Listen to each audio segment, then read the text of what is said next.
How to make time for the homeschool fun extras. You know, the things we say we don't ever get to because we're so busy doing those other things.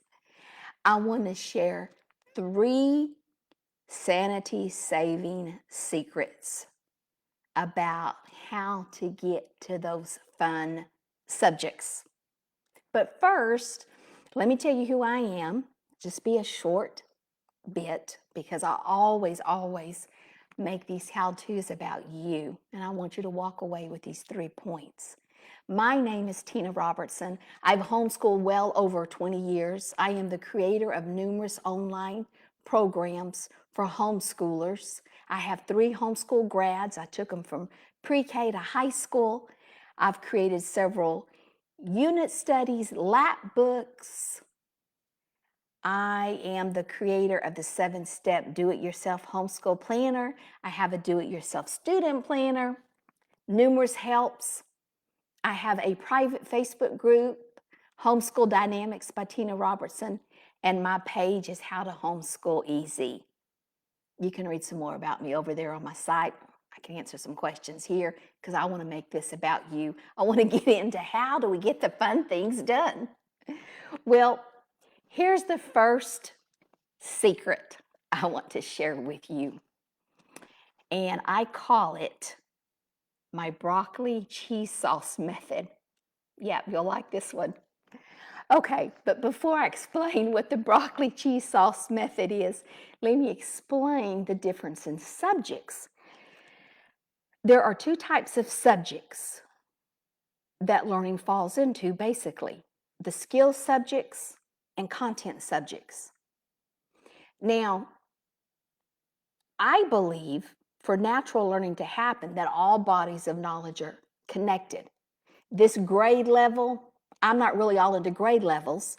I did at the beginning when I first started to homeschool, but then I realized what a mastery approach unit studies is, or a unit study is. And so I did several different approaches before I found one that worked for my sons. Now, I realized unit studies are not about crafts, but it's about a mastery approach, being able to dive deep on a subject. So that's what I wanted for my learning. So the point I'm making is that skill subjects, which are like reading, writing, arithmetic, the phonics, which has to be learned in order, and really math that has to be learned in order, that they're really very few subjects like that. Most of them are content subjects, geography, science, and art, so they can be folded together and weave together. So with that background information a little bit, we can talk some more about skill and content subjects if you have some questions. But with a little bit of that background information, now the point I want to make is the broccoli cheese sauce method that I share when some are struggling with homeschooling. I heard that term many years ago and I never forgot it because I thought, you know what, it makes sense in what we're doing. And this is what it is. It means that you tie or weave together a skill subject with a content subject. You don't keep them separate. Okay, so here's a skill subject. Here's some examples. Here's how we do it. Because we always get everyone asking us, why do you only homeschool 3 hours? We homeschool 8 hours. I'm like, oh no, we're not doing something right. Unless the rest of that, or that's time for exploration or reading, that's normal. You can still learn, but I'm talking about the formal part of learning, where they kind of need us, our direction, whether we're doing one-on-one or we're the supervisor. Okay, so it's the broccoli cheese sauce method, which is we're weaving a skill subject with a content subject. Okay, here's a skill subject, reading. We're going to weave it with science. The reading is the science for the day. You're reading about what interests your children. You're not doing some separate reading program over here that doesn't have anything to do with what you're learning about. See, children are smart. They're very smart. They want to know what's the meaning in this, just like we are. Why am I doing this? Why am I having to learn this? reading has meaning, and you can see it really boosts their love for reading, gives them a passion for learning, because you're giving them a meaning or a purpose for reading or a skill subject. And you're doing a fun subject with it, something that interests them. If it's not science, is it history? Is it geography? What are they interested in? It can become reading, because you're putting a skill subject with something they like. Broccoli with some cheese sauce. Now, broccoli usually is not a vegetable a lot of kids like. I do have some broccoli lovers in my family, so it doesn't always work. But the point is, you're putting something that doesn't taste good to them with something that they really like and that's yummy. And that's what you're doing when you're teaching. You're putting those two things together. Okay, let's use another skill subject that's not so fun and put it with something fun or that you want to get to. Geography.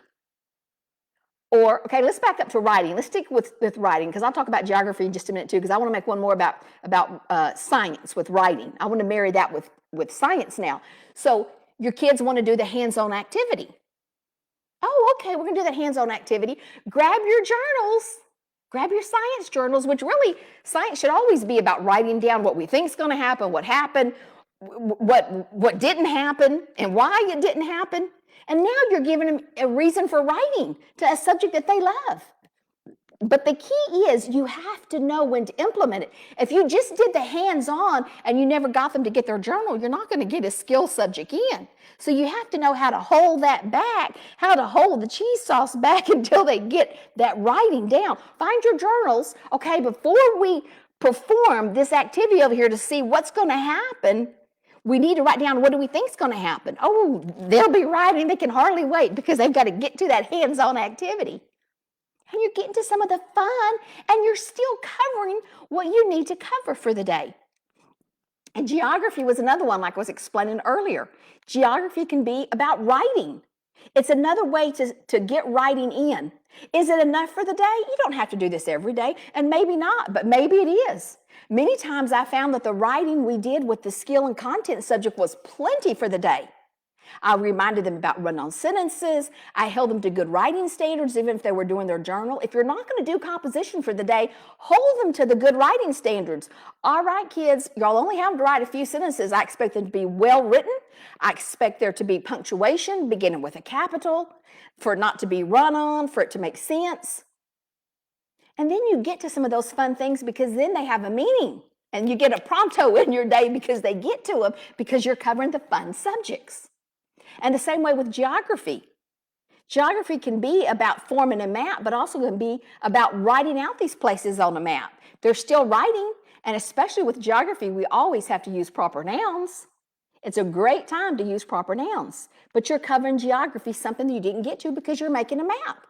Now, does that mean we get all that done, then we go back to the reading or the composition for the day? No, I didn't. You can't do that. It's either or. It's either or when you use the broccoli cheese sauce, because that's the whole beauty to this, is you're condensing subjects. You're getting more for your time. You're doing a twofer or a threefer, if you will. You're doing 3 subjects at one time, because then they'll write about the science and in their journal, and then they'll perform the science, and then maybe they'll draw a picture of what happened. You're getting some art or some labeling in for the day too. So that's what I call my broccoli cheese sauce method. You get a writing or reading or something, even dictation works. I knew what each of my sons were interested in. I had one that was a reluctant writer, but he was so silly, boy. But what I would do to keep it fun is I resorted to knock-knock joke books. You know, he almost would know he's writing down, I'm dictating to him. He almost would know who doesn't know the knock-knock joke, you know how it goes. So he would be ahead of me trying to write as I dictated to him. Of course, he would write it down, and we'd get a great big chuckle out of whatever the joke was. It was fun. It added that cheese sauce to the broccoli. We could get some fun things in. We could bring that element of fun. They weren't extra. It was part of learning. Learning should be fun. Learning should be meaningful.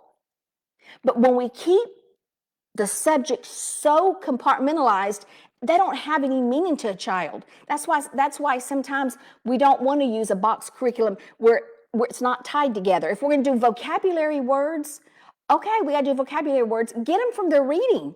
Get them from the science that they're doing. It has so much more meaning to them, and you get the fun things in for the day. Okay, that's my first secret. Okay, here's the second thing that I did after the broccoli cheese sauce method. Sometimes we just felt like we weren't getting enough in. You can write all the schedules you want to. You can talk about all the looping schedules you want to, blocks. It just doesn't work because life happens. We have to have other ways of being able to get to some of these things. So what I would do, and especially a lot of times in the wintertime, when the dark days are longer, I found we did this a lot more. We would just have an all-day game day. Now, your kids probably were thinking the same things mine were when I said, okay, we're doing an all-day game day. Yay, they will get their devices or something. No, that's not what I mean. What I would do is I would have board games. Yes, I'd make them play board games and be with each other. Not all the time. But we would have a mix of both board games and online games because, yes, sometimes we had to separate them from the fighting. But we had educational board games. And I would keep these board games in the top of my closet.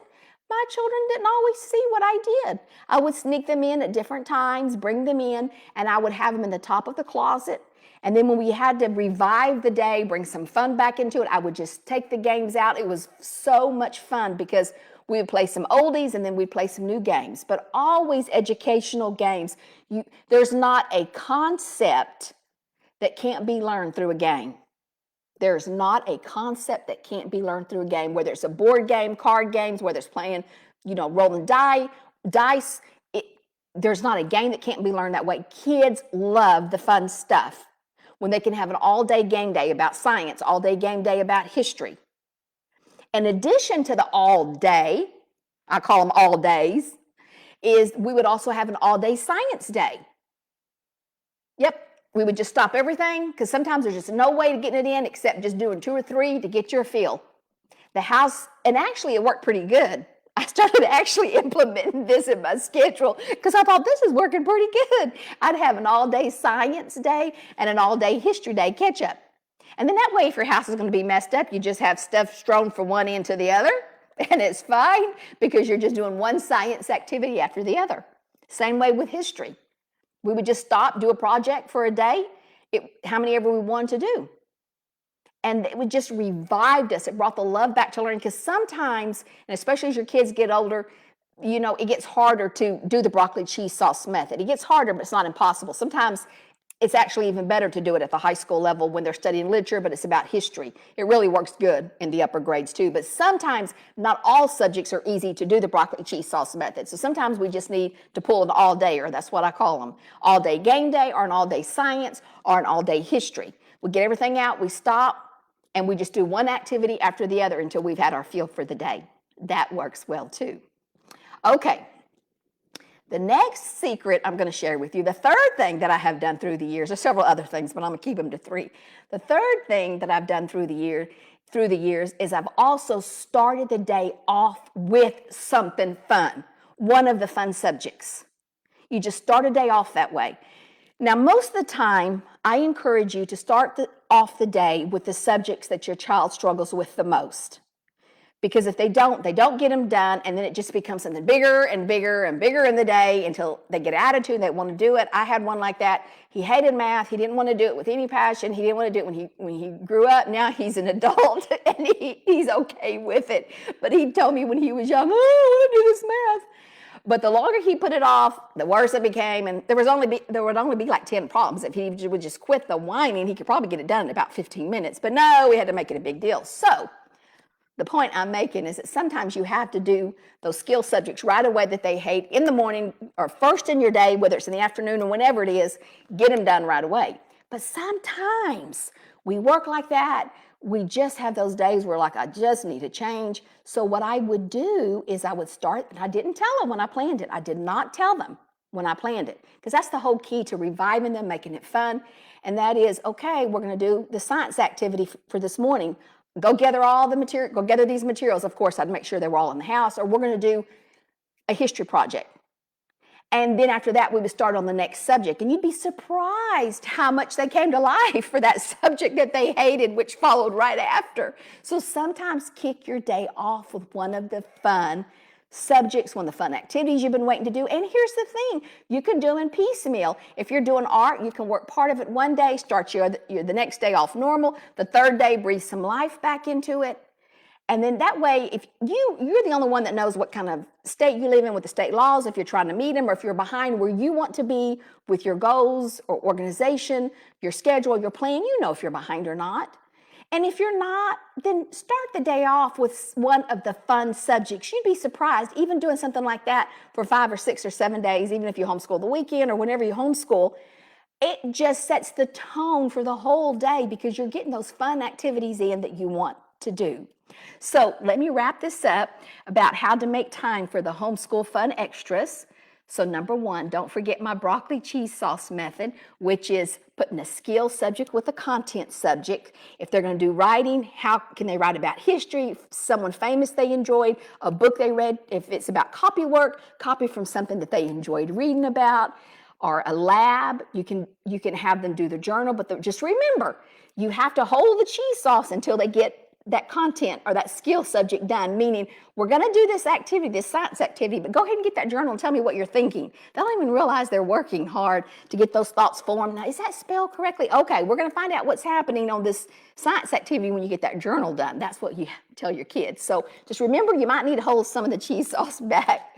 The other thing is to remember to have an all-day whatever, game day, board games, science day, history, geography, art, pull all the arts and crafts out, lay them all over the floor, just all day long.